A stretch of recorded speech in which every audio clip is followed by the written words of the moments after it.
Hi friends, இந்த கியூட்டான sorry என்னுடைய best ஃப்ரெண்டுங்க. அவளை நான் பொங்கல் ஃப்ரெண்டுன்னு கூப்பிடுவேன். ஏன்னா நாங்கள் பொங்கலுக்கு தாங்க மீட் பண்ணுவோம். அதனால தாங்க நான் அவளை பொங்கல் ஃப்ரெண்டுன்னு கூப்பிடுவேன். ஆமாம், எப்படி சாரி அம்மா கொடுத்தாங்கன்னு கேட்டால் அயன் பாக்ஸ் வச்சுட்டேன். இதை தான் ஒரு செகண்ட் வாங்கிட்டு வந்துட்டேன். லைனிங் 2 மீட்டர் எடுத்து வர சொல்லியிருந்தேன். எடுத்து வந்து கொடுத்துட்டாங்க. இதை நம்ம ஸ்டிச் பண்ணிடலாமா? வாங்க. ஃப்ரண்ட் அண்ட் பேக்கை தனித்தனியாக கட் பண்ணி வச்சிட்டோம். கட் பண்ணி வச்சது லைனிங் மேலே எடுத்து நம்ம கட் பண்ண போகிறோம். லைனிங் மேலே போட்டு கட் பண்ணிட்டு இருக்கேன். அதேமாரி ஓப்பன் டாப் தைக்கும் போது நம்ம அந்த வளைவையும் அழகாக எடுக்கணும். அதை மறந்துடக்கூடாது. இப்போ வந்து நான் கழுத்தை சுற்றி பிரிண்ட் பண்ணி ஸ்டிச் பண்ணி வச்சதை நடுவில் அந்த சென்டரில் இருக்க வேஸ்ட் பீஸ் மட்டும் அழகாக கட் பண்ணி எடுத்துக்கிறேன். கட் பண்ணி முடிச்சதுக்கப்புறமா அந்த 2 கார்னர் வரும்ல, அந்த கார்னர் 2 கார்னர்லையும் ஒரு கட் மாதிரி போடணும். அப்போ தான் அதை அழகாக திருப்ப முடியும்.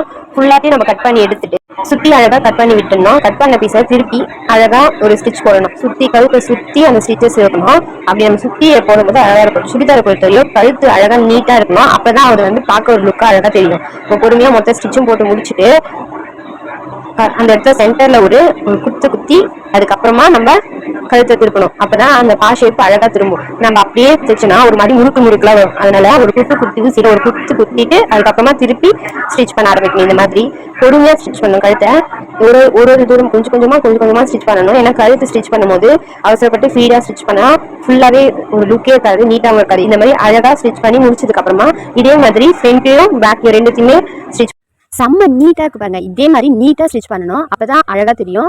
அழகாக இருக்குல்ல ஃப்ரெண்ட்ஸ். இது வந்து பேக் பீஸு. நான் ஃப்ரண்ட் பீஸும் தைச்சிருக்கேன். ஆனால் அது ஓ ஷேப்பு. இதுதான் அவுட் லுக் ஃப்ரெண்ட்ஸ். அவகிட்ட கேட்டேன் எப்படி இருக்குது, சூப்பராக இருக்குது. நான் கேட்கறதுக்கு முன்னாடி அவளே சொல்லிட்டா சூப்பராக இருக்குடி, நல்லா தைச்சிருக்க அப்படின்னு சொல்லிட்டா.